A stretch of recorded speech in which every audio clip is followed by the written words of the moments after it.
আর আজকে আমরা দেখতে পাচ্ছি গত রাতে ET নিউজ সহ অনেকগুলা চ্যানেলে এবং অনেকগুলা অনলাইন নিউজে প্রতিমন্ত্রী জনাব ববি হাজরাত মানে আমাদের যে বিষয়টা আশ্বস্ত হিসাবে বিবৃতি দিয়েছেন। তো সেই ক্ষেত্রে আমরা আরো ক্লিয়ার হওয়ার জন্য, যেহেতু মন্ত্রণালয়টা প্রাথমিক অধিদপ্তরের আন্ডারে, সেক্ষেত্রে আমরা একটা স্মারকলিপি লিখি এখানে। এই স্মারকলিপিতে আমাদের কিছু দাবি ছিল, এই দাবি নিয়ে আমরা আজকে 9 জনের একটা টিম আমরা ডিজি মহোদয়ের সাথে ভিতরে ইতিমধ্যে আমরা ভিতর থেকে চলে আসছি।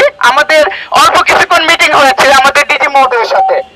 তো আমাদের প্রধান দাবি ছিল আমাদের অনতিবিলম্বে জয়েনিং দিতে হবে এবং নিয়োগপত্র হাতে দিতে হবে।